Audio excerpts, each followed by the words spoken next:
Guards को लग रहा था कि आरव को डबल क्रॉस करके उससे पैसे भी ले लेंगे और उसे ब्लैकमेल भी करते रहेंगे, लेकिन वो ये नहीं जानते थे कि वो लोग इस खेल में अपनी जान भी गंवा सकते थे।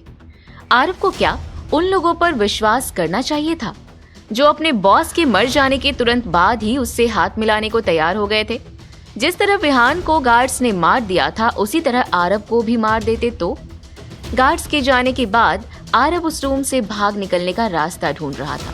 वो कभी भी एक प्लान के साथ आगे नहीं बढ़ता था। उसके पास कोई ना कोई बी प्लान भी रेडी रहता था। वही प्लान बी अभी वो ढूंढ रहा था। तभी उसकी नजर खिड़की पर गई जहां से उसने विहान को फेंका था। अगर मैं यहाँ से कूद कर नीचे गया तो ज्यादा से ज्यादा क्या होगा? मुझे मामूली चोट आएगी, लेकिन मैं बच तो जाऊंगा। आरव खुद से बातें कर ही रहा था कि तभी डोर नॉक हुआ। आरव समझ गया कि गार्ड्स ने अपना फैसला कर लिया था। हाँ बोलो, क्या हम अंदर आ सकते हैं? हमने सोच लिया है कि हम आपका साथ देंगे, लेकिन उससे पहले जैसा आपने कहा था कि आप 3 गुना पैसा देंगे, क्या वो हमें पहले मिल सकता है? आरव ने जैसे ही सुना कि गार्ड्स मान गए थे, उसने एक लंबी सांस ली और तुरंत ही उनकी बात का जवाब दे दिया। हाँ हाँ बिल्कुल, तुम मुझे बताओ, विहान को और कितने पैसे देने थे? 1 करोड़। ठीक है, मैं तुम लोगों को 3 करोड़ रुपए दे दूंगा। ठीक है, तो डील फाइनल हुई। अब आप रूम से बाहर आ सकते हैं। आरव थोड़ा डरा हुआ महसूस कर रहा था। उसे डर था कि कहीं उसने दरवाजा खोला और गार्ड्स गन के साथ उसका स्वागत न कर रहे हो। तभी उसे विहान की कही बात याद आई, जब उसने हेलीकॉप्टर में बैठने से पहले कहा था कि इन लोगों को पैसों से ज्यादा किसी को मारना पसंद था। तुम लोग सच में तैयार हो या मुझे मारने के लिए सब कर रहे हो? आप डरिए मत, आपके खिलाफ कोई भी नहीं जाएगा। अगर हमने आपको मार दिया तो हमें क्या फायदा? आप खुद सोचिए। आप टेंशन मत लीजिए, हमने अपनी गन्स भी दूर रख दी हैं। आरव ने हिम्मत की और रूम से बाहर निकला।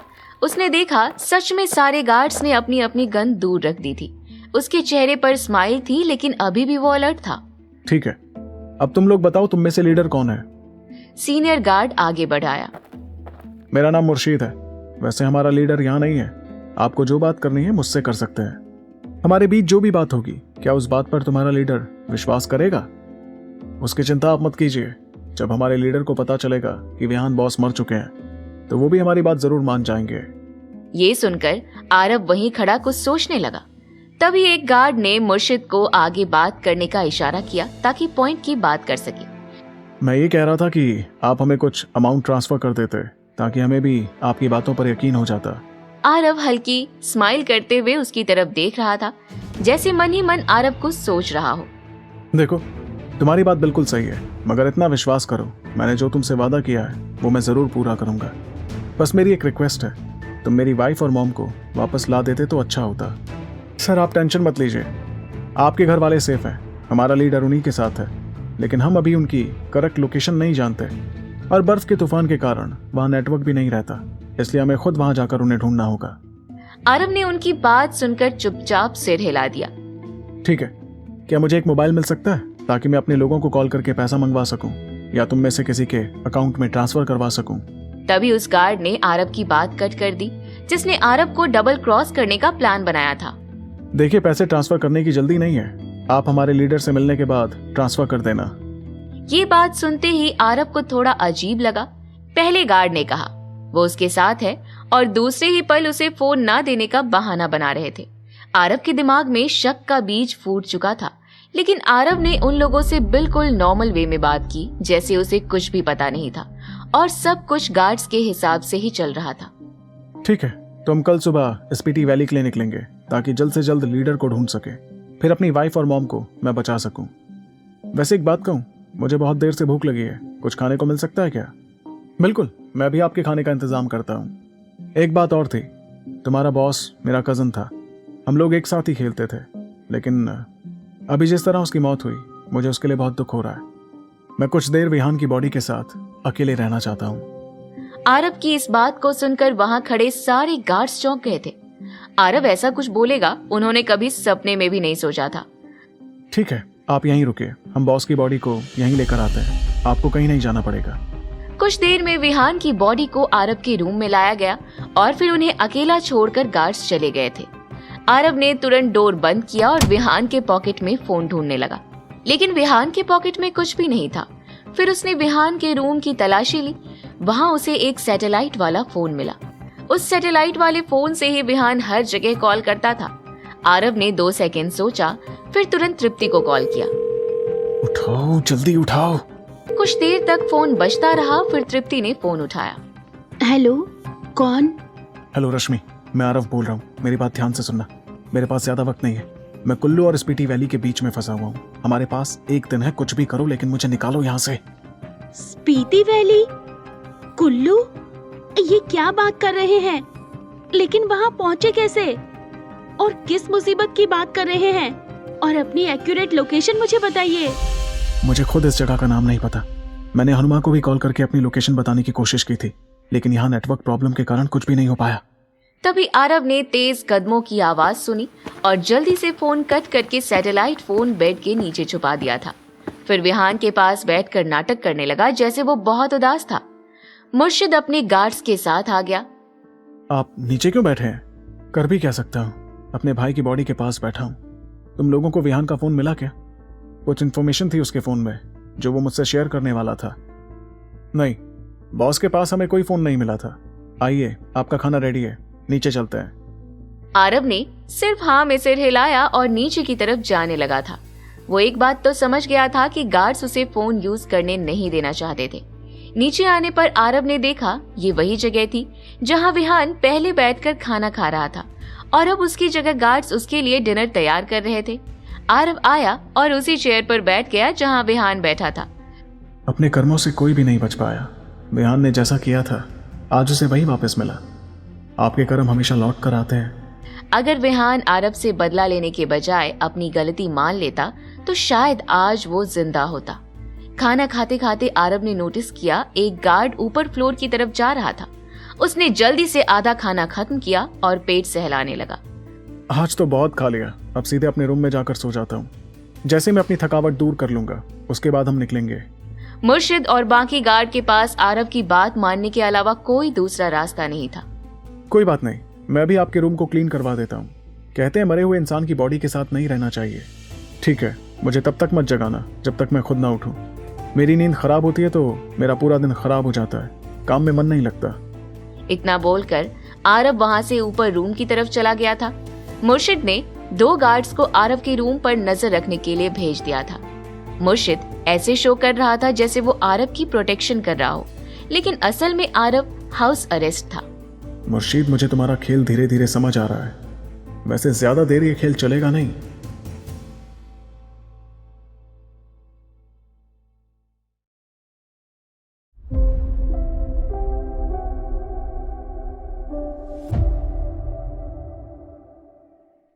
रूम में जाने के बाद आरव तुरंत लेट कर सोने का नाटक करने लगा था, लेकिन उसके दिमाग में आगे क्या करना था उसका प्लान चल रहा था।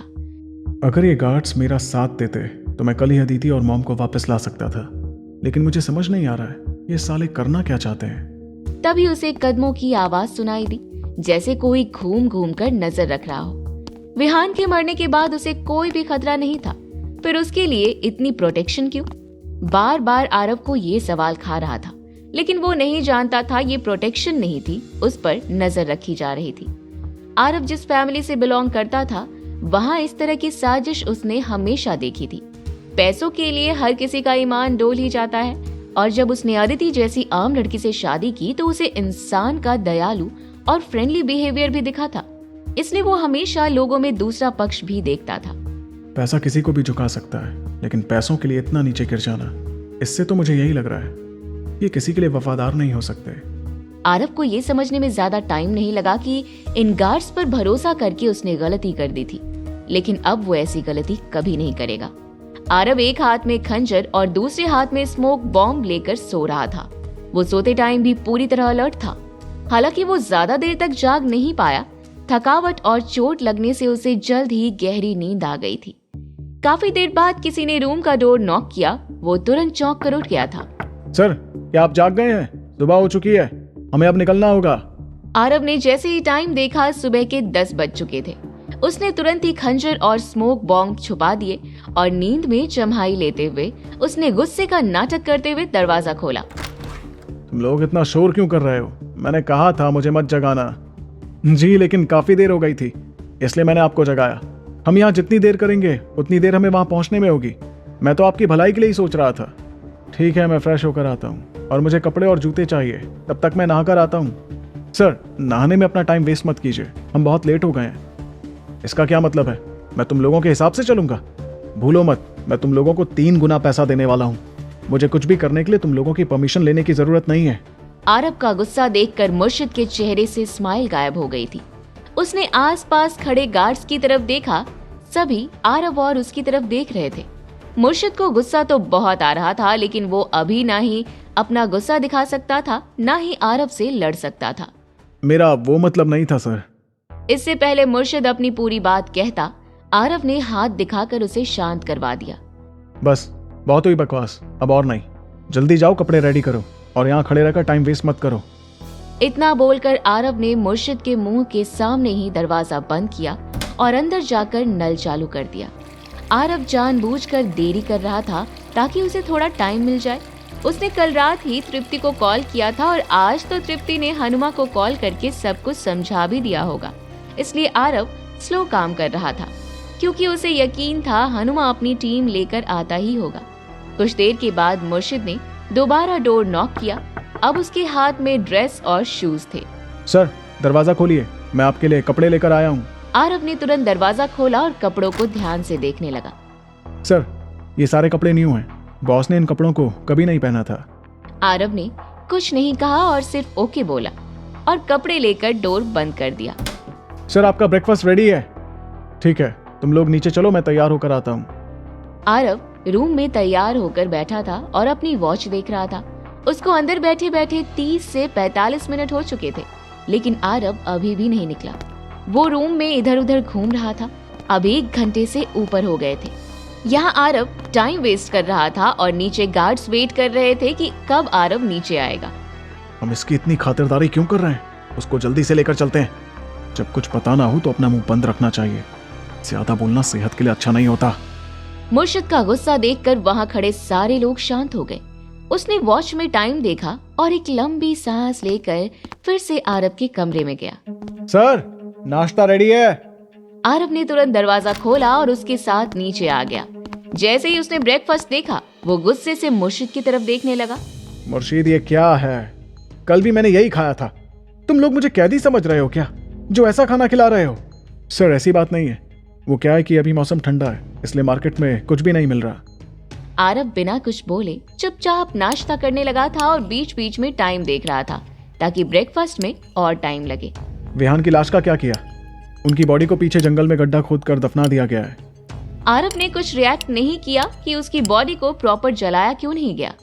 उसकी नजर में विहान के साथ वही हुआ जैसा उसने दूसरों के साथ किया था। आरब को विहान के लिए 1% की भी सिंपैथी नहीं थी। ब्रेकफास्ट करते ही आरब खड़ा हुआ। ओके गाइस, अब हम लोग चलते हैं।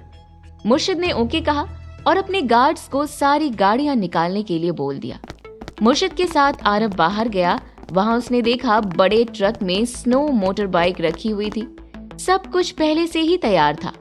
आरब ने जैसे ही चलने के लिए कहा, सारे गार्ड्स ने अपनी अपनी जगह ले ली थी। सर, आप इस एसयूवी में आइए। मुर्शिद चाहता था आरब उसके साथ ऑफ रोड एसयूवी में बैठकर चले, लेकिन आरब ने उसे देखते ही मना कर दिया। नहीं, मैंने कल एक बाइक उधार ली थी, मुझे वो वापस करने जाना होगा। मुर्शिद ने समझाने की कोशिश की, लेकिन आरब उसकी बात सुनने को तैयार नहीं था। ठीक है सर, आप चाहते हैं कि बाइक उस इंसान तक पहुंचे तो हमारे गार्ड्स बाइक वहां छोड़ देंगे, लेकिन आपकी जरूरत अभी आपकी वाइफ और मॉम को है। आरब के दिमाग में क्या चल रहा था ये आरब के अलावा कोई नहीं जानता था। अगर मुझे बाइक नहीं मिली होती तो मैं कभी वापस नहीं आ पाता। उनका मुझ पर एहसान है, मैं खुद उन्हें बाइक देने जाऊंगा। आरब एसयूवी में बैठकर कुल्लू एयरपोर्ट के पास वाले होटल में गया।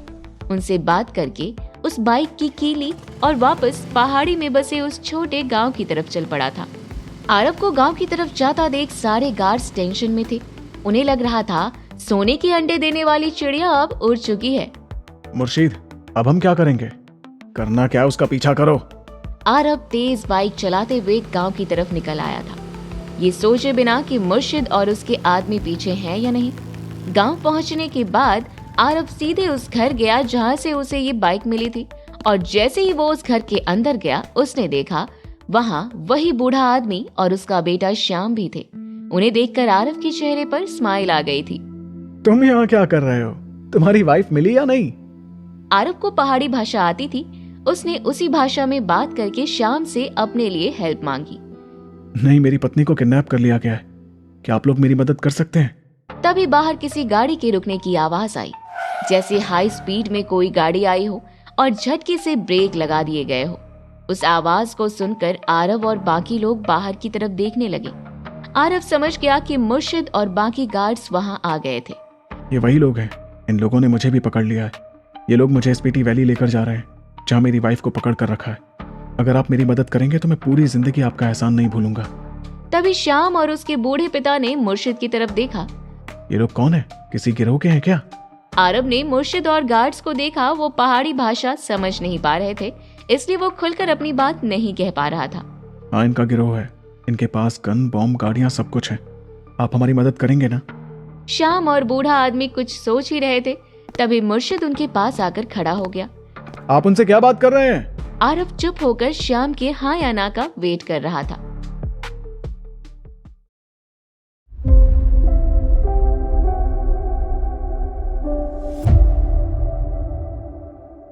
आरव श्याम और बूढ़े आदमी को खतरे में नहीं डालना चाहता था, बस उनकी मदद लेना चाहता था। उसने मुर्शिद की तरफ देखा। इन लोगों ने मेरी मदद की थी, मैंने थैंक्स बोल रहा था। आरव आगे बढ़ा और की वहीं टेबल पर रख दी। बाइक के लिए थैंक्स। इतना बोलकर आरव वहां से मुड़ा और बाहर निकल गया। फिर वो मुर्शिद की एसयूवी में बैठ गया और स्पीति वैली की तरफ निकल गया था। श्याम और उसके फादर बाहर खड़े होकर गाड़ियों के काफिले को जाता हुआ देख रहे थे। फिर वो धीमी आवाज में कुछ फुसफुसाने लगे। पापा, मुझे लगता है हमें उस आदमी की मदद करनी चाहिए। हाँ बेटा, लेकिन मुझे नहीं लगता उन लोगों से निपटना इतना आसान होगा। तुमने देखा, उनके पास अच्छे अच्छे हथियार थे। तो क्या हम उसकी मदद नहीं कर सकते? बस हाथ पर हाथ रखकर देखते रहेंगे? उसे और उसकी पत्नी को मरने देंगे? आपने देखा ना, वो किस तरह हाथ जोड़कर हमसे मदद मांग रहा था। ये सुनकर बूढ़ा आदमी चुप हो गया था, जैसे उसके पास बोलने के लिए कुछ भी ना हो। यहाँ ये दोनों बात कर रहे थे और वहाँ आरव एसयूवी में बैठकर प्लान बना रहा था कि किसी तरह वो अदिति और अमृता को वहाँ से छुड़ा सके। कुछ घंटों की ड्राइविंग के बाद वो लोग बर्फ के रेगिस्तान पहुँच गए थे, जहाँ दूर दूर तक सिर्फ बर्फ ही दिख रही थी। मुर्शिद ने वहाँ गाड़ियों को रुकने का इशारा किया और ट्रक से स्नो बाइक निकालने का ऑर्डर दिया। टोटल 5 स्नो बाइक थी। मुर्शिद ने 2 गार्ड्स को गाड़ियों के पास खड़े रहने के लिए कहा और स्नो बाइक में गार्ड्स बैठकर आगे बढ़ गए। मुर्शिद और आरव दोनों ही एक बाइक पर थे। सर, आप डायरेक्शन बताते जाना ताकि हम जल्द से जल्द वहाँ पहुँच सके। आरव को अंदर ही अंदर अदिति और अमृता से मिलने की खुशी हो रही थी। वहीं उसे डर भी लग रहा था कि कहीं ये गार्ड्स उसके साथ हुई डील तोड़ न दे। स्पीति वैली के करीब 75 किलोमीटर नॉर्थ की तरफ बढ़ चुके थे। वहाँ हर जगह बस बड़े बड़े बर्फ के पहाड़ दिख रहे थे। अगर इनके पास लोकेटर न होता तो ये लोग उस लोकेशन पर कभी भी नहीं पहुँच पाते। हम लोकेशन के बहुत करीब हैं, बस कुछ ही देर में वहाँ होंगे। आरव के चेहरे पर स्माइल थी। तभी उसे बर्फ के बीच एक छोटा सा इग्लू दिखा। वहाँ बहुत सारे गार्ड्स भी थे जो छुपकर इग्लू पर नजर रखे हुए थे। वहाँ पहुंचकर बाइक रुकी। आरव ने देखा इग्लू में कहीं भी दरवाजा नहीं था, बस छोटे छोटे होल थे जहाँ से सांस लेने के लिए ऑक्सीजन अंदर जा रही थी। अदिति, मॉम, क्या आप लोग अंदर हैं? आरव की आवाज सुनकर अंदर से अमृता तेज आवाज में चिल्लाने लगी। आरव बेटा, हमें बचाओ। अदिति ने भी आरव की आवाज सुनी और उसका मन हुआ कि वो भी आरव को आवाज लगाए। वो आरव का नाम बोलने ही वाली थी कि रुक गई। उसने कुछ भी नहीं कहा। अदिति, तुमने सुना? आरव हमें बचाने आ गया। मैंने कहा था ना, आरव जरूर आएगा। बाहर खड़ा आरव अंदर जाने का रास्ता ढूंढ रहा था, लेकिन उसे कोई रास्ता नहीं मिला। मुर्शीद, कैसे भी करके इस इग्लू को तोड़ो, उन्हें बाहर निकालना है। इतनी जल्दी नहीं, पहले हमारे लीडर को आने दो, उससे बात हो जाए, उसके बाद। मुर्शिद ने तुरंत वॉकी टॉकी से अपने लीडर को कांटेक्ट किया और चारों ओर हाथ दिखाने लगा था, जैसे वो अपनी पहचान बता रहा हो। कुछ देर बाद 100 मीटर की दूरी से एक आदमी बाहर निकला। वो पूरा सफेद कपड़ों में था और उसी के साथ ही दूर दूर छुपे सफेद कपड़ों में गार्ड्स बाहर निकलने लगे थे। उनके पास स्नाइपर गन्स थी। वो सफेद कपड़ों में आदमी मुर्शिद के पास आया। मुर्शिद, तुम यहाँ क्या कर रहे हो? मुर्शिद उस आदमी का हाथ पकड़कर साइड में ले गया और धीमी आवाज में कुछ बातें कर रहा था और बार बार आरव की तरफ इशारा कर रहा था। बात होने के बाद वो आदमी आरव के पास आया। हेलो, मेरा नाम सारांश है। मैं इस ब्लेड मार्शल टीम का हेड हूँ। आपका नाम जान सकता हूँ मैं? मेरा नाम आरव अंबानी है। ओह, आप भी अंबानी हैं। ओके, तो मिस्टर अंबानी, मुर्शीद ने मुझे बताया कि आप हमें 3 गुना पैसा देने को तैयार हैं। क्या ये सच है? आरव ने एक बार मुर्शिद की तरफ देखा, फिर सारांश की तरफ देखा। जी, मुर्शीद ने मुझे बताया कि रेहान आपको 1 करोड़ रुपए और देने वाला था। मैं उसका 3 गुना करके आप लोगों को दूंगा, मतलब 3 करोड़ रुपए। मुर्शीद मेरे अंडर काम करता है, वो कोई भी फैसला नहीं कर सकता, इसलिए मुझे लगता है कि हमें फिर से पैसों को लेकर बात करनी चाहिए। आरव ने अपनी भौएं चढ़ा ली थी और वो ऐसा नाटक करने लगा जैसे उसे ये बात अच्छी न लगी हो। इसका क्या मतलब है? तुम कहना क्या चाहते हो कि मैं और पैसे दूं? आप तो बहुत तेज हैं मिस्टर अंबानी। देखिए, मुझे पता चला है कि आपने हमारे कई साथियों को मार डाला, और सिर्फ इतना ही नहीं, यहाँ स्पीटी वैली में भी आपने हमारे सबसे अच्छे फाइटर को मार दिया। तो आप उन लोगों के बारे में भी तो सोचिए। आरव समझ गया था कि सारांश उसे लूटने की कोशिश कर रहा था और वहाँ इतने गार्ड्स थे कि आरव अकेले उन सब से लड़ाई नहीं कर सकता था। आरव इसे शांति से ही खत्म करने की सोच रहा था। तुम कितना पैसा चाहते हो वो बताओ। सारांश ने एक पल सोचा और अपनी एक उंगली उठाई। 100 करोड़।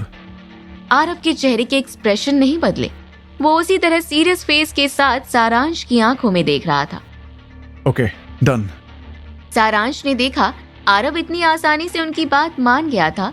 वो चौंक गया था। वो सोचने लगा कहीं उसने कम पैसे तो नहीं मांग लिए। शायद आपने ध्यान से नहीं सुना, मैंने 100 करोड़ कहा है। एक बार डील हो गई तो आप पीछे नहीं हट सकते। हाँ, मैंने सुना कि तुमने 100 करोड़ कहा है, और अगर मैं तुम्हें कहूँ कि ये ज्यादा है तो क्या तुम मुझे कोई ऑफर दोगे? ये सुनकर सारांश हंस पड़ा था। सच में मैंने सोचा नहीं था कि आप इतने मजाकिया होंगे। हालांकि मैंने जो 100 करोड़ की बात कही है वो एक आदमी की कीमत है। मैं जानता हूं कि इग्लू के अंदर आपकी वाइफ और माँ है, इसका मतलब आप तीनों की जान की कीमत हुई 300 करोड़ रुपए। आरव अभी भी बिना किसी एक्सप्रेशन के सारांश की तरफ देख रहा था। ओके, कोई प्रॉब्लम नहीं है, मैं 300 करोड़ दूंगा। वैसे फाइनल है या तुम अभी और पैसे बढ़ाने वाले हो? सारांश चौंक कर सिर्फ आरव को देख रहा था। उसे अंदाजा भी नहीं था कि आरव के पास इतने पैसे हो सकते थे। वो बिना किसी झिझक के मान गया था। नहीं, मैं और पैसे नहीं बढ़ाऊंगा। अगर आप हमें 300 करोड़ दोगे तो मैं आपकी प्रोटेक्शन की गारंटी देता हूँ। तो फिर तुम अब भी यहाँ क्यों खड़े हो? जल्दी से इग्लू से निकालो। सारांश ने तुरंत अपने हाथ हिलाकर इग्लू तोड़ने का ऑर्डर दिया। कुछ गार्ड्स आगे बढ़े और इग्लू को तोड़ना शुरू कर दिया। 10 मिनट बाद इग्लू में एक होल किया गया जहां से कोई भी बाहर निकल सकता था। आरव से और इंतजार नहीं हो रहा था। उसने अपना हाथ देकर अदिति और अमृता को बाहर आने के लिए कहा। पहले अमृता बाहर निकली। आरव ने अमृता को देखा। माँ, आप ठीक तो है ना? कहीं चोट तो नहीं लगी? अमृता ने ना में अपना सिर हिला दिया था। बेटा, मैं ठीक हूँ। तुम अदिति को देखो, वो कुछ बोल भी नहीं रही है, ना ही बाहर निकल रही है। आरव को समझ नहीं आया कि वो क्या करे।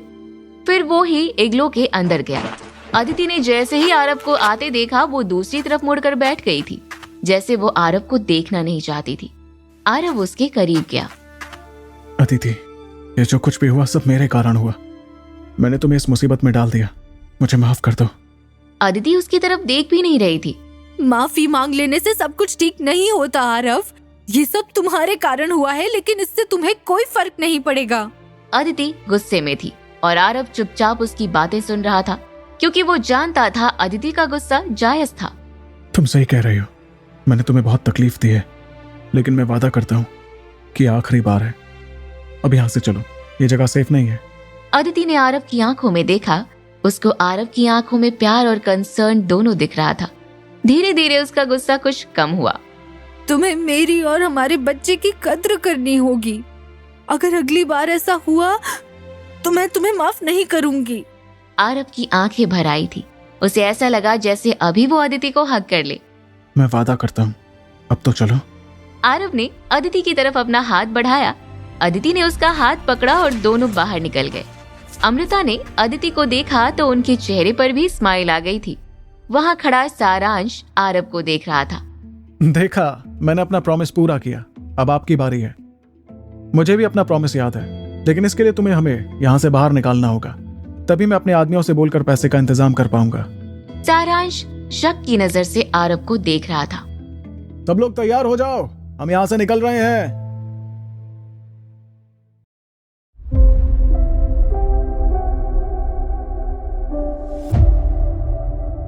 मतलब मुझे सही लगता था कि आरव मुझे बचाने आएगा।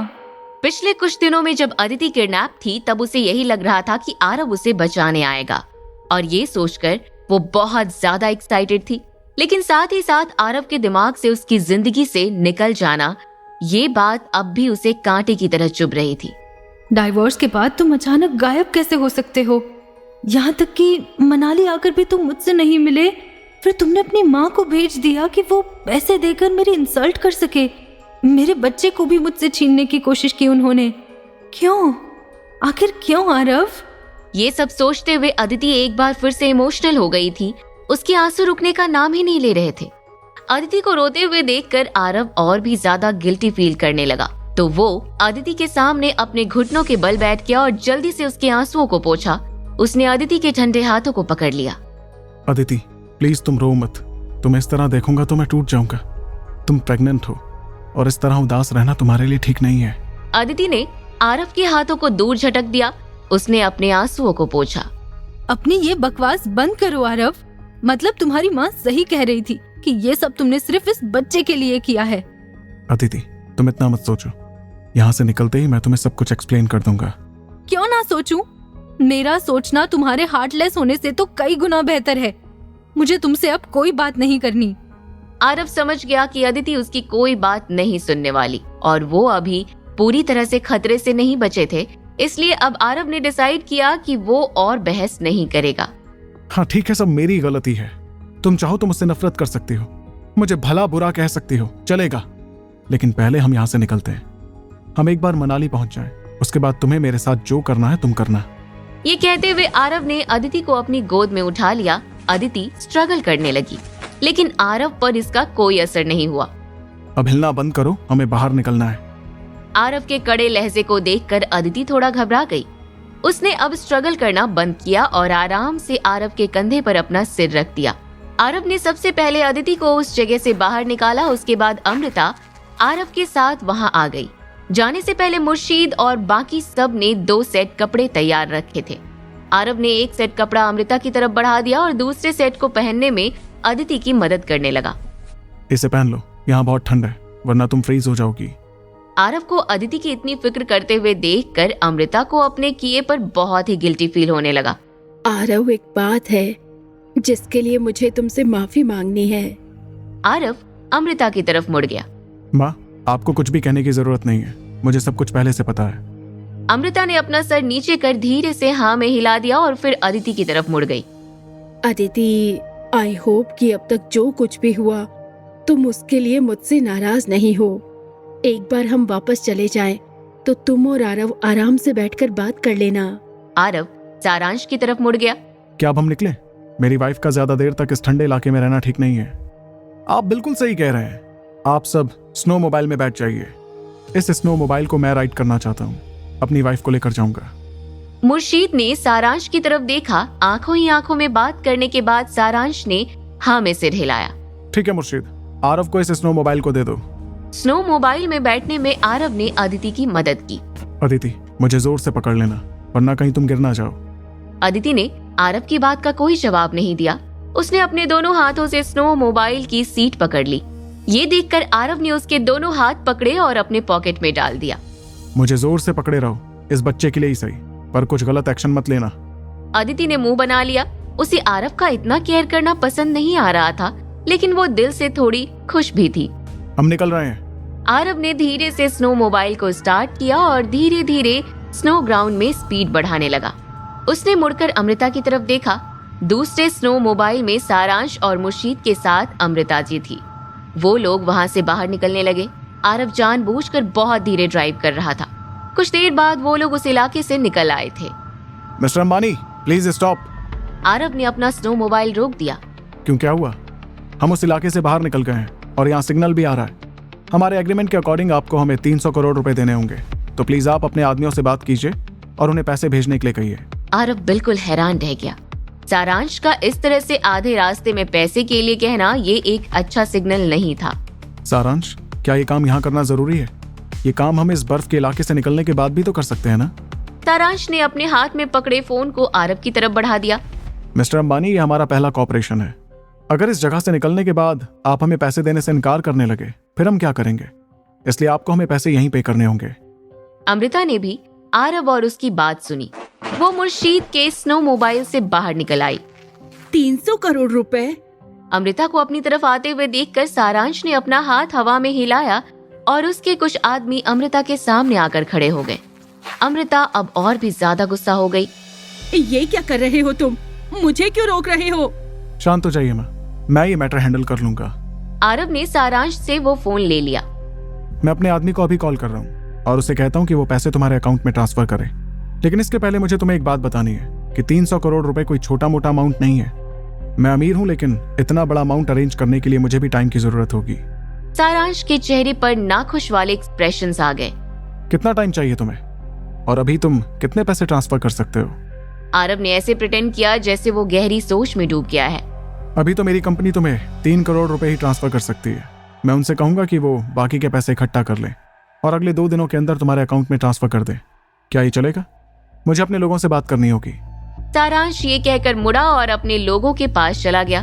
वहाँ बैठी अदिति ने भी नोटिस किया कि जरूर कुछ गड़बड़ है। आरव, तुमने अभी उन लोगों से क्या कहा? ये तो वही लोग हैं ना जिन लोगों ने हमें किडनैप किया था। तो ये तुम्हारी बात क्यों मान रहे हैं? ये सब अपनी जॉब कर रहे हैं। इन लोगों ने जिसके लिए तुम्हें किडनैप किया था वो ऑलरेडी मर चुका है। मैंने इन लोगों के साथ एक कोऑपरेशन एग्रीमेंट साइन किया है और कुछ पैसे खर्च किए हैं। उन्होंने मुझसे 300 करोड़ रुपए मांगे थे। इसके बदले उन्होंने तुम्हें और माँ को जाने दिया। क्या? 300 करोड़ रुपए? इतने करोड़ रुपए सुनकर अदिति बिल्कुल शॉक्ड हो गई। ये तो एक तरह से धमकी है ना?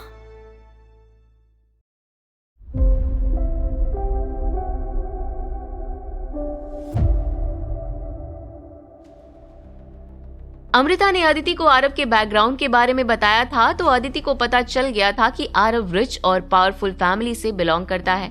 लेकिन उसे आरव की ट्रू कैपेबिलिटी के बारे में क्लियर अंडरस्टैंडिंग नहीं थी। उसकी ओपिनियन में एक करोड़पति भी बहुत अमीर और पावरफुल होता है और किसी करोड़पति के लिए भी 300 करोड़ रुपए कम बड़ी बात नहीं थी। तुम पागल हो गए हो क्या? तुमने उन्हें इतने पैसे देने के लिए हामी क्यों भरी? आरव के चेहरे पर स्माइल आ गई और उसके एक्सप्रेशन सॉफ्ट हो गए। डोंट वरी, जब तक तुम सेफ हो तो मुझे पैसों की कोई परवाह नहीं है। मुझे इस वक्त सबसे ज्यादा चिंता इस बात की हो रही है कि शायद पैसे लेने के बाद भी ये लोग हमें यहाँ से जाने नहीं देंगे। अदिति के होश उड़ गए। क्या मतलब है? तुम्हारा पैसा मिलने के बाद ये हमें जाने क्यों नहीं देंगे? क्योंकि इस वक्त उनका पलड़ा भारी है। आरव ने सिर्फ एक लाइन कही थी, लेकिन अदिति अगले ही पल इसका मतलब समझ गई। अदिति के चेहरे पर दर्द दिखाई देने लगा। तो अब हम क्या करेंगे? तुम डरो मत, मैं सब संभाल लूंगा। मैं सब संभाल लूंगा, ये लाइन हमेशा से अदिति की हिम्मत बढ़ाने का काम करता था। जब भी अदिति कोई मुसीबत में होती थी, आरव के ये 4 शब्द उसे ये एहसास दिलाते थे कि आरव उसके साथ है और वो सब कुछ संभाल लेता था। आरव ने अदिति की इस सॉफ्ट एक्सप्रेशन को देखा और उसे अपनी बात कहने का ये सही मौका लगा। अदिति, अगर ये हमारा आखिरी टाइम हो तो क्या तुम मेरी गलतियों को भुलाकर मुझे माफ कर सकती हो? अदिति ने अपना सर उठाया और आरव की तरफ देखा। दोनों की नजरें मिली तो उसके दिल की धड़कनें तेज हो गई। कुछ भी मत बोलो आरव। अदिति अपनी बात कह ही रही थी कि तभी वहाँ सारांश आ गया। आरव, मैंने अपने आदमियों से बात कर ली है। तुम्हें सारे पैसे अभी ट्रांसफर करने की जरूरत नहीं है, लेकिन 30% डिपॉजिट तो अभी देना होगा। अगर तुम आज ये डिपॉजिट कर देते हो तो हम आगे कॉपरेशन जारी रखेंगे, वरना आगे मेरे आदमी क्या कर गुजरेंगे उनकी गारंटी मैं नहीं ले सकता। आरव समझ गया कि सारांश उसे धमकी देने की कोशिश कर रहा है। उसने धीरे से हाँ में सिर हिलाया। ठीक है, मैं किसी से कॉल कर पैसों का अरेंजमेंट करने के लिए कहता हूँ। आरव ने सारांश के फोन पर रश्मि का नंबर डायल किया। हेलो रश्मि, मैं बात कर रहा हूँ। आरव। मिस्टर अंबानी, कैसे हैं आप? मैंने हनुमा को कॉल किया था। उसने आपको मैसेज के फोन नंबर पर कॉल किया और डीके को उसका लोकेशन ट्रेस करने को कहा है। हनुमा उस जगह के लिए निकल चुका है।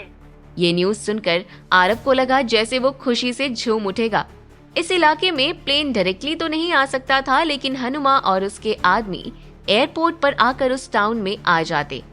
लेकिन टाउन में आने के बाद भी गारंटी नहीं था कि वो आरव को आसानी से ढूंढ लेंगे, और तो और यहाँ पर क्या होने वाला था उस बारे में भी आरव को कोई श्योरिटी नहीं थी।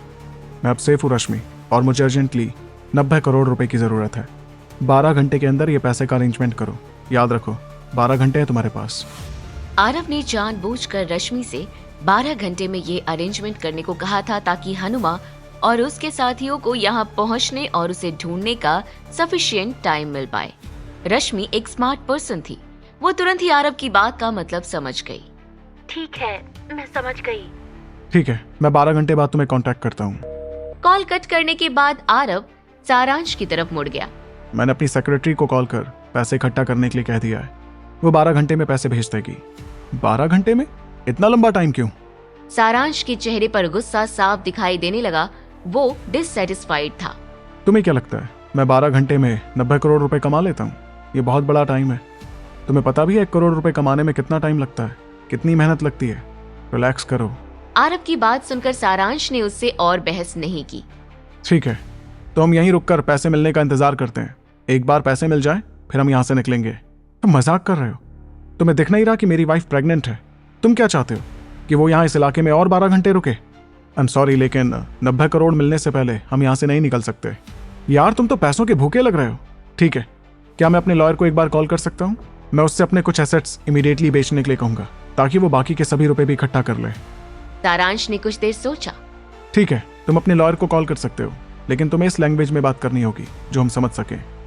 आरव और रश्मि के बीच की बातचीत मनाली के एक लोकल लैंग्वेज में हुई थी। सारांश और उसके साथी समझ नहीं पा रहे थे कि आरव ने उससे क्या कहा, और उन्हें डर था कि कहीं आरव उनके साथ कोई ट्रिक न खेलने लगे।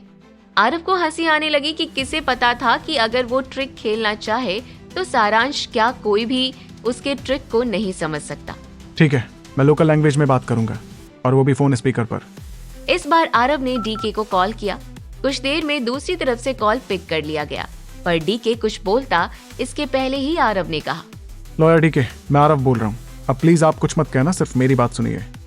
डीके पहले तो आरव के लिए कुछ कंसर्न शो करना चाहता था, लेकिन उसे आरव की इंटेंशंस कुछ और लग रहे थे, इसलिए उसने बिना कुछ कहे आरव के साथ कोऑपरेट किया।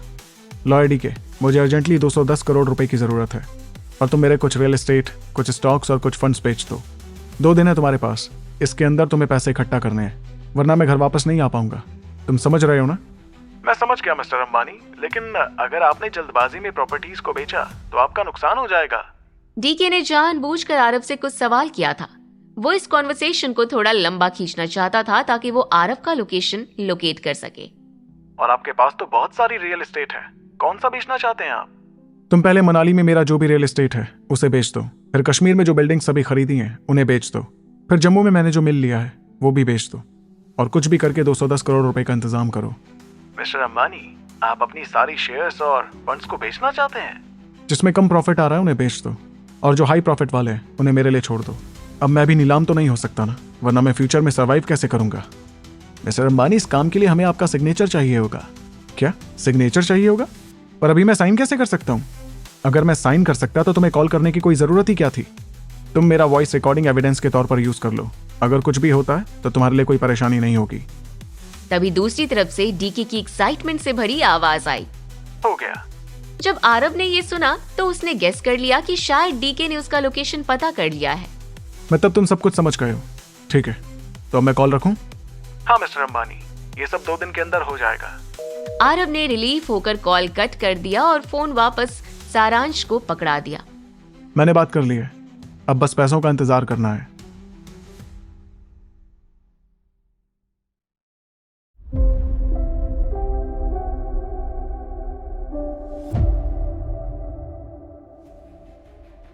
बस डीके ने लोकेशन ट्रेस कर लिया हो, फिर कोई ना कोई तो यहाँ ही जाएगा।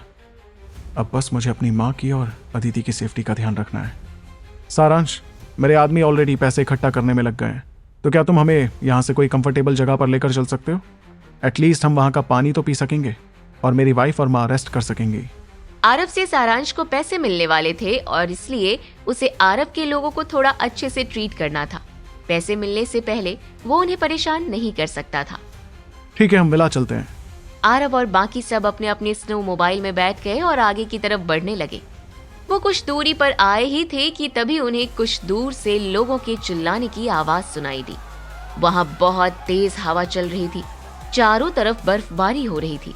कुछ लोग कोट पहने उस बर्फबारी में खड़े थे। इतने सारे लोगों को अचानक से अपने सामने आते हुए देखकर सारांश नर्वस हो गया। सब अपनी अपनी जगह पर रुक जाओ। सारांश, आरव और बाकी के साथ ही वहीं रुक गए। सामने के ग्रुप ने सारांश और बाकी सबको दोनों तरफ से घेर लिया था। सारांश, ये तो यहाँ के लोकल आदमी है, आखिर ये करना क्या चाहते हैं? सारांश के साथ उसके 30 से ज्यादा आदमी थे, जिनमें से 5 लोगों को आरव ने ऑलरेडी बर्फबारी के टाइम मार गिराया था और 4 को विहान के विला में मार गिराया था। तो अब उनमें से 20-21 लोग ही बच गए थे। सामने उन लोकल आदमी में कम से कम 100 लोगों की भीड़ थी। उनके हाथ में गन थी। वो अपने साथ जंगली कुत्तों को भी लेकर आए थे, क्योंकि वो जंगली कुत्ते उन लोगों के सबसे सच्चे साथी थे। तभी उन लोकल आदमियों में से एक आदमी आरव के सामने आकर खड़ा हो गया। अब जाकर आरव को रियलाइज हुआ कि ये वही बाप और बेटे हैं जिन्होंने बाइक देकर उनकी मदद की थी। आरव फौरन ही समझ गया कि शायद वो लोग उसे बचाने आए हैं। सारांश जल्दी से उन सब के सामने आकर खड़ा हो गया। तुम सब करना क्या चाहते हो? हम तो तुम्हें जानते भी नहीं है। वो बाप और बेटे की जोड़ी आगे आ गई और उन लोगों ने आरव की तरफ इशारा किया। ये हमारा दोस्त है, तुम इसे और इसकी फैमिली को छोड़ दो। सारांश आरव की तरफ मुड़ गया। ये देखकर आरव ने अपना सिर पकड़ लिया। ये आदमी तो बिल्कुल स्ट्रेट फॉरवर्ड है। 300 करोड़ रुपए लेने से पहले ये लोग तो मुझे नहीं जाने देने वाले। मिस्टर अंबानी, ये सब क्या चल रहा है? मुर्शीद ने भी आग में घी डालने का काम किया। जब हम गांव में थे तो ये इन दोनों से बातें कर रहा था, लेकिन मुझे पता नहीं चला कि ये क्या कर रहा था। पर अब लग रहा है जैसे ये लोग इसे बचाने आए हैं। आरव, अदिति और अमृता को फौरन ही सारांश के लोगों ने चारों तरफ से घेर लिया, क्योंकि अगर उन लोगों के बीच में फाइट शुरू हो जाती है तो वो लोग इनको अपने कब्जे में लेकर आराम से जीत सकते थे। आप सभी प्लीज शांत हो जाइए। ये लोग मेरे दोस्त हैं। पिछली बार जब मुझे बर्फ के इलाके में फेंक दिया गया था तो इन लोगों ने ही मुझे बचाया था, पर इन्हें ये नहीं पता कि आप लोग मेरे साथ काम कर रहे हो, इसलिए इन लोगों को लग रहा है कि शायद आप लोग गलत आदमी हो। आरव ने अदिति का हाथ थाम लिया और आगे आ गया, लेकिन सारांश ने उन्हें रोक दिया और आरव के सिर पर गन पॉइंट कर दिया। क्या करने जा रहे हो तुम?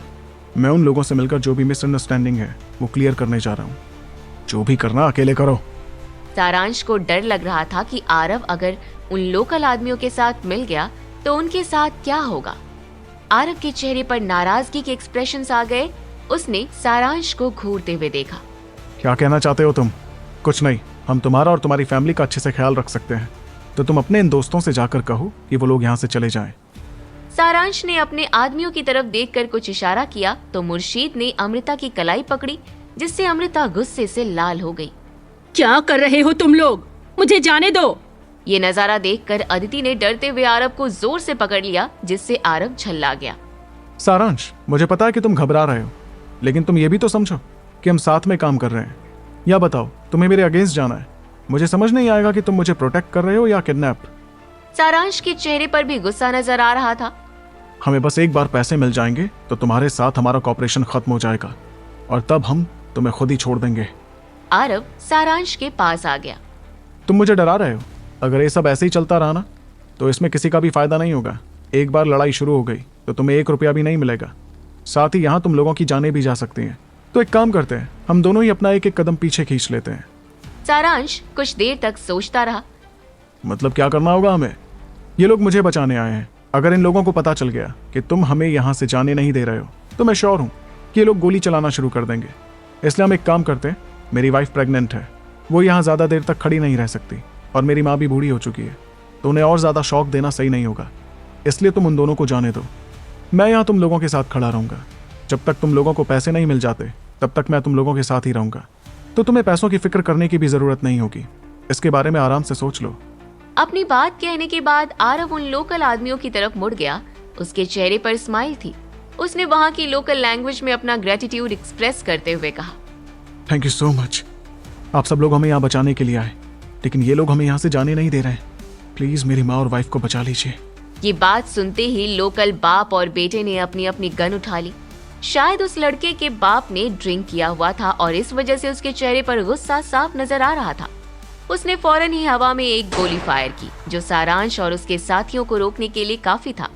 तुम इन्हें जाने नहीं दे रहे हो? तो क्या तुम्हें इन बुलेट को टेस्ट करना है? सारांश ने आरव को घूरते हुए देखा और अपने दांत पीस लिए। तुमने उन लोगों से क्या कहा है? तुम परेशान मत हो, मैं बस इन्हें बता रहा था कि तुम मेरी माँ और वाइफ को यहाँ से जाने देना चाहते हो, लेकिन मैं यहीं रहूंगा। तो तुम बताओ, तुम्हारा डिसीजन क्या है? तुम खुद ही देख रहे हो ना इन लोगों का गुस्सा कितना बुरा है। अगर तुमने यहाँ हम सबको ज्यादा देर तक घेर कर रखा तो मुझे पता नहीं कि आगे ये लोग क्या करेंगे। सारांश के चेहरे पर हिचकिचाहट साफ दिखाई देने लगी। उसे लग रहा था कि अब उसे अपने कदम पीछे करने होंगे। ठीक है, मैं तुम्हारी वाइफ और माँ को जाने देता हूँ, लेकिन अगर इसके अलावा तुम्हारी कोई और डिमांड्स होगी तो उससे बेटर मैं मरना पसंद करूंगा। आरव के चेहरे पर स्माइल आ गई। डोंट वरी, ऐसा कुछ नहीं होगा। आरव अदिति की तरफ मुड़ गया। उसके चेहरे पर सीरियस एक्सप्रेशंस थे। अदिति, तुम मेरी बात ध्यान से सुनो। ये लोग हमें यहाँ बचाने आए हैं और तुम और माँ अभी प्लीज यहाँ से निकल जाओ। मुसीबत के समय इंसान की असली नीयत समझ में आती है। इस डेंजरस मोमेंट में अदिति अपने इमोशंस को नहीं छुपा पा रही थी। और तुम्हारा क्या आरव? आरव ने अदिति के लंबे बालों में अपना हाथ फेरा, जिससे उसके चेहरे पर एक स्माइल आ गई। तुम मेरी फिक्र मत करो अदिति, एक बार इन्हें पैसे मिल जाएंगे तो ये मुझे जाने देंगे, और फिर जब मैं यहाँ अकेला रहूंगा तो मेरे लिए यहाँ से भागना भी आसान होगा। पर तुम्हारे और माँ के रहते हुए ये जरूर हमें नुकसान पहुँचाने की कोशिश करेंगे। अदिति ने जोर से आरव का हाथ पकड़ लिया। मैं तुम्हें यहाँ अकेले नहीं छोड़ सकती। अगर इन लोगों ने तुम्हें नुकसान पहुँचाने की कोशिश की तो क्या होगा? मैं नहीं चाहती कि मेरा बच्चा बिन बाप के इस दुनिया में आए, पर यहाँ रहकर कम से कम हम साथ में मर तो पाएंगे। अदिति की बात सुनकर आरव की आंखें भीग गई।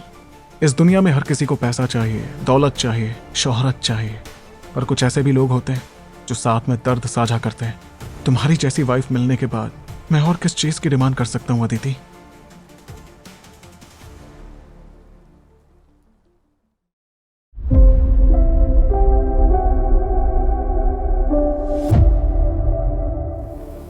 अदिति की बातें आरव के दिल पर जा लगी, लेकिन वो अदिति को यहाँ रोक कर उसकी जिंदगी खतरे में नहीं डाल सकता था। अदिति, तुम परेशान मत हो, मुझे कुछ नहीं होगा। वैसे भी मुझे अभी तुम्हारे साथ जीना है। आरव ने अदिति के माथे पर किस किया और सारांश की तरफ मुड़ गया। अपने आदमियों से कहो कि वो मेरी माँ को छोड़ दें। सारांश मुर्शीद की तरफ मुड़ गया। छोड़ दो उन्हें। मुर्शीद के चंगुल से छूटते ही अमृता भागती हुई आरव की दूसरी तरफ आकर खड़ी हो गई। माँ, मेरे लिए आप अदिति का बहुत अच्छे से ख्याल रखना प्लीज। अब आप इन लोगों के साथ यहाँ से निकल जाइए। अमृता ने आरव का हाथ पकड़ लिया। और तुम्हारा क्या आरव? अभी मैं यहीं इन लोगों के साथ रहूंगा। जब इन्हें पैसे मिल जाएंगे तो ये मुझे खुद ही छोड़ देंगे। आप परेशान मत होइए, प्लीज यहाँ से निकलिए। मतलब तुमने हमारे बदले खुद को यहाँ गिरवी रख लिया है? अमृता बहुत स्मार्ट थी। आरव की बात सुनकर उसे साफ समझ में आ रहा था कि अदिति और अमृता को प्रोटेक्ट करने के लिए आरव खुद को प्रॉब्लम में डाल रहा था। आरव, तुम और अदिति यहाँ से चले जाओ। अगर इन्हें किसी को रोकना ही है तो मैं रुक जाऊंगी। वैसे भी तुम्हारी जिंदगी के शुरुआती 20 साल में मैं तुम्हारे लिए कुछ भी नहीं कर पाई। अब अगर मौका मिला है तो मुझे तुम्हें प्रोटेक्ट करने दो। अमृता की बातों से आरव को माँ की ममता का एहसास हो रहा था, और ये एहसास उसे बहुत अच्छा भी लग रहा था, लेकिन वो बहुत इमोशनल फील करने लगा। आरव ने आगे बढ़कर अमृता को गले से लगा लिया। उसके चेहरे पर स्माइल थी। नहीं माँ, आप गलत कह रही हैं। अगर आप चाहती तो अपना अबॉर्शन करवा सकती थी, मुझे इस दुनिया में आने भी नहीं देती। लेकिन नहीं, आपने मुझे जन्म दिया, मुझे एक जिंदगी दी, और आप कह रही हैं कि आपने मेरे लिए कुछ भी नहीं किया। इनफैक्ट पिछले 20 सालों में मैंने आपके लिए कुछ भी नहीं किया, और ये टाइम है कि मैं अपनी ये विश पूरी करूं। तो मुझसे ये मौका मत छीनिए।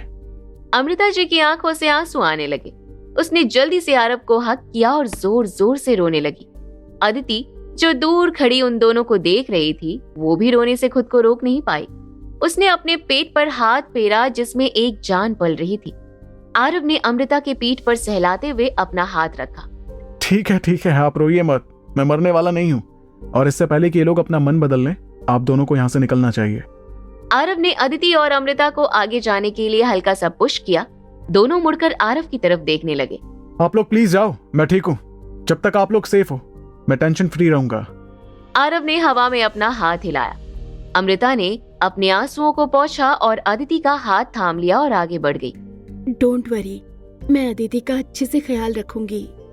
अमृता और अदिति को अपनी तरफ आते हुए देखकर वो लोकल बाप और बेटे उन्हें लेने के लिए आगे आ गए।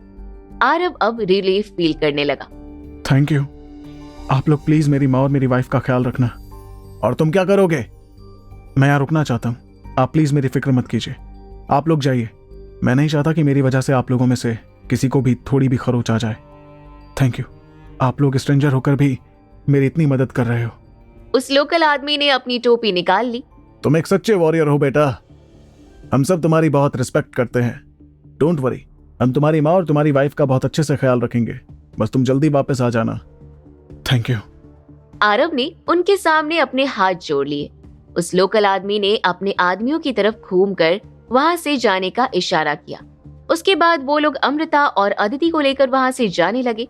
अदिति रोते हुए आरव की तरफ मुड़ गई। आरव, मैं तुम्हारा इंतजार करूंगी। अगर तुम वापस नहीं आए तो याद रखना, मैं तुम्हें कभी माफ नहीं करूंगी और पूरी जिंदगी तुमसे नफरत करूंगी। आरव, अदिति, अमृता और बाकी सबको तब तक देखता रहा जब तक कि वो लोग उसकी आंखों से ओझल नहीं हो गए। सारांश आरव की तरफ मुड़ गया। उसके चेहरे पर गुस्सा साफ दिखाई दे रहा था। अब टाइम आ गया है कि हम लोग भी यहाँ से निकले। आरव ने हाँ में अपना सिर हिलाया। आरव स्नो मोबाइल में बैठने ही वाला था, लेकिन सारांश ने उसे रोक दिया। आरव, तुम दूसरे में बैठ जाओ। सारांश नहीं चाहता था कि आरव अकेले स्नो मोबाइल राइड करे। उसे डर था कि कहीं आरव वहां से अकेले भाग न जाए। सारांश ने मुर्शीद को आरव पर नजर रखने के लिए इंस्ट्रक्शंस दिए। वो सभी अपने अपने मोबाइल्स में बैठ गए और उन लोकल आदमियों के जाने वाले डायरेक्शन के ऑपोजिट डायरेक्शन में आगे बढ़ गए। अगले 1 घंटे तक वो लोग आगे बढ़ते जा रहे थे। तभी उन्हें आसमान की तरफ से बहुत तेज आवाजें आने लगी और जोरों की हवा भी चलने लगी। उन लोगों ने ऊपर की तरफ देखा। कुछ आर्मी प्लेन्स चारों तरफ से उन्हीं की तरफ बढ़े आ रहे थे। उनमें कुछ आर्मी ऑफिसर्स बैठे हुए थे, जिन लोगों ने सारांश और उनके ग्रुप की तरफ गन तान रखी थी। ये देखकर सारांश और उसके साथियों के होश उड़ गए। उनकी हिम्मत नहीं हुई कि वो वहां से हिल भी पाए। क्या चल रहा है यहाँ? ये आर्मी के लोग यहाँ पर क्या कर रहे हैं? इन लोगों को यहाँ किसने भेजा है? वो लोग आगे कुछ सोच पाते या कह पाते उससे पहले ही उन्हें उन हेलीकॉप्टर में से लाउड स्पीकर से किसी के चिल्लाने की आवाज आई। वार्निंग, जो जहाँ पर है वहीं पर रुक जाओ। अपनी जगह से हिलने की कोशिश भी मत करना, वरना हम तुम्हें गोलियों से भून देंगे। सारांश और उसके साथियों ने उन आर्मी वालों के पकड़े हुए गन और मशीन को देखा। अब उन्हें अपने हाथ में पकड़े हुए गन किसी छोटे बच्चों के खिलौने की तरह लग रहे थे। दूसरी तरफ से अगर एक भी गोली चलती तो उनकी हालत खराब हो जाती। आरव भी ये नजारा देखकर हैरान था। अनुमा, इतनी बड़ी फोर्स तो नहीं ला सकता। फिर ये लोग कौन है? कुछ ही देर बाद आर्मी जमीन पर थे। एक आर्मी ऑफिसर चलते हुए उन सभी के सामने आकर खड़ा हो गया। उसके हाथ में एक लाउड स्पीकर था। एवरीवन, अपने हथियार नीचे रख दो, हम तुम्हें जिंदा छोड़ देंगे। किसी ने कोई भी गलत हरकत की तो गोली से भून दिए जाओगे। उनकी पूरी आर्मी 2 ग्रुप में डिवाइड हो गई। उन लोगों ने सारांश के सभी साथियों पर अपनी गन तान रखी थी। लाउड स्पीकर पकड़े हुए आर्मी ऑफिसर ने जब देखा कि सिचुएशन अंडर कंट्रोल है तो वो आरव की तरफ आ गया। आप आरव अंबानी हैं, राइट? मेरा नाम अंगद है। मुझे ऑर्डर मिला था कि मैं आऊं और आपको इनसे बचाऊं। अंगद ने अपनी आंखों से विंड प्रूफ ग्लासेस निकाल लिए, फिर मास्क भी हटा दिया। अब उसका फेस दिख रहा था, लेकिन उसका चेहरा देखने के बाद भी आरव उसे पहचान नहीं पाया। तुम्हें किसने भेजा है? आपके डैड अमीश अंबानी ने मुझे यहाँ भेजा है। जब उन्हें पता चला कि आप यहाँ हैं तो उन्होंने इमीडिएटली हमें इन्फॉर्म किया कि हम यहाँ आए और आपको इन लोगों से बचाएं। 1 घंटे पहले हमें एग्जैक्टली आपका लोकेशन मिला था, तो आपके मूविंग रूट का पता करते हुए हम यहाँ आ गए। आरव को जैसे ही पता चला कि ये सब उसके डैड ने किया है, उसके चेहरे पर रिलीफ के एक्सप्रेशंस आ गए। अच्छा, तो ये बात है। थैंक यू सो मच सही टाइम पर आने के लिए। आरव सामने वाली पार्टी को जानता है, ये देखकर सारांश ने चिल्लाते हुए कहा, मिस्टर अंबानी, शायद ये लोग आपके दोस्त हैं। अब हमें पैसे नहीं चाहिए, आप प्लीज हमें जाने दीजिए। आरव को जोरों की हंसी आ गई। वो धीमे कदमों से चलकर सारांश के सामने आकर खड़ा हो गया। हाँ, तो मैं तुम्हें जाने दूं?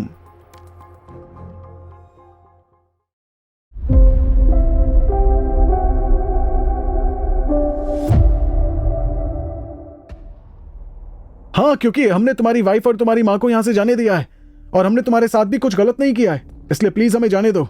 तुम सही कह रहे हो, लेकिन क्या तुम मुझे किसी कीमत पर यहाँ से जाने देने वाले थे? हमारे बीच तो पैसों की बात हुई थी ना। तुम्हारा मतलब है कि मुझे तुम्हें ब्लेम नहीं करना चाहिए, राइट? आरव कुछ सोचने लगा और फिर उसके चेहरे पर स्माइल आ गई। ठीक है, मैं तुम्हें जिंदा रहने का एक मौका जरूर दूंगा, लेकिन वो टोटली तुम्हारे ऊपर डिपेंड करेगा कि तुम सरवाइव करना चाहते हो या नहीं। क्या चाहते हो तुम?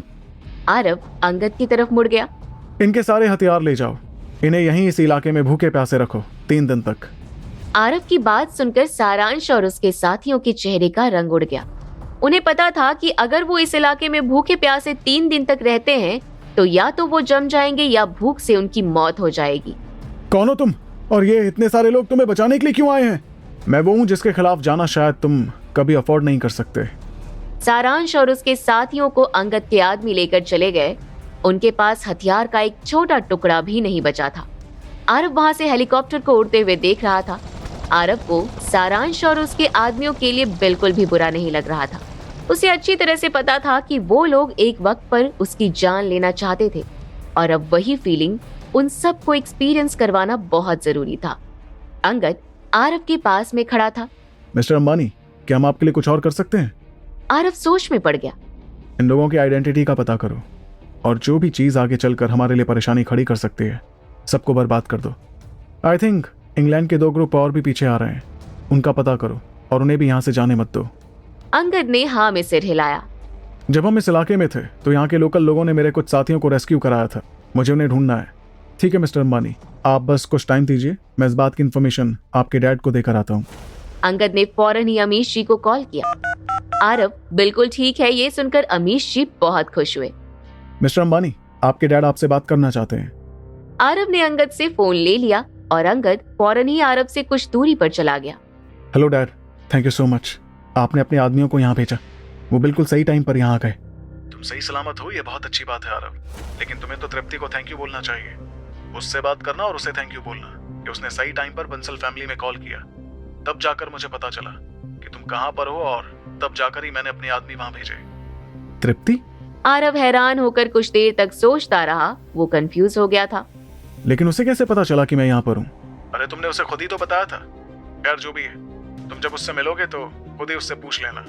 बाय द वे, तुम्हारी माँ कैसी है? वो ठीक है, लेकिन अभी वो मेरे पास नहीं है। लेकिन डैड, जिन लोगों को आपने यहाँ भेजा है वो लोग हैं कौन? ये लोग सारे प्रोफेशनल्स लग रहे हैं। अरे इन लोगों के पास तो खुद के हेलीकॉप्टर भी हैं। ये मेरे पर्सनल लोग हैं जो मेरी फैमिली से बिलोंग नहीं करते। अगर तुम पर खतरा नहीं आता तो मैं कभी भी इन लोगों को नहीं भेजता। एक तरह से मेरी पर्सनल आर्मी है। आरव अमीश जी की बात का मतलब समझ रहा था। ये अमीश जी के प्राइवेट सोल्जर्स थे जिनको ट्रेन करने में उन्होंने काफी पैसे खर्च किए थे। मुसीबत के समय ये अमीश जी के काम आने वाले थे। पापा वियान मर चुका है, क्या हमें इस बारे में किसी को बताना चाहिए? उसे अंबानी फैमिली से निकाल दिया गया है और अब उसके जीने मरने से फर्क नहीं पड़ता। और जो कुछ भी किया उसने खुद ही किया है, तुम्हारी इसमें कोई गलती नहीं है। मैं अपने आदमियों से कहकर ये सारा मामला सुलझा दूंगा, पता नहीं चलेगा किसी को। हाँ ठीक है, मैं फोन रखता हूँ। हाँ तुम अपनी माँ का भी ख्याल रखना। अमीश जी से बात करने के बाद आरव ने फोन अंगद को वापस कर दिया। चलिए यहाँ से। आरव अंगद के साथ एक हेलीकॉप्टर में आ गया। थैंक यू अंगद, तुम्हारी मदद के बिना यहाँ से निकलना मुश्किल था। आरव उन आर्मी ऑफिसर्स के साथ हेलीकॉप्टर से टाउन के नॉर्थ ईस्ट डायरेक्शन में निकल गया। 15 मिनट बाद वो उस जगह पर पहुंच गया जहां पर वो लोकल बाप और बेटे का घर था। इतने सारे आर्मी हेलीकॉप्टर को देखकर वहां के लोग अपने अपने हंटिंग गन्स लेकर तैनात हो गए। आर्मी हेलीकॉप्टर धीरे धीरे खाली इलाके में लैंड होने लगी। आरव हेलीकॉप्टर से निकला। हेलो एवरीवन, मैं यहाँ किसी को ढूंढने आया हूँ। क्या आपने 2 औरतों को देखा है? उनमें से एक औरत प्रेग्नेंट है। तभी सामने से एक आदमी ने हवा में अपना हाथ हिलाया। हेलो, तुम इधर आ जाओ। पास आकर आरव ने देखा कि वो वही लड़का था। उसके साथ उसका बाप भी खड़ा था। आरव एक्साइटेड होकर उनके पास आ गया। मेरी माँ और मेरी वाइफ कहाँ है? तुम्हारी वाइफ का लेबर पेन शुरू हो गया है, वो अपने बच्चे को जन्म देने वाली है और तुम्हारी माँ उसी के साथ अंदर है। क्या लेबर पेन शुरू हो गया? बच्चे को जन्म देने वाली है? आरव के जैसे होश उड़ गए।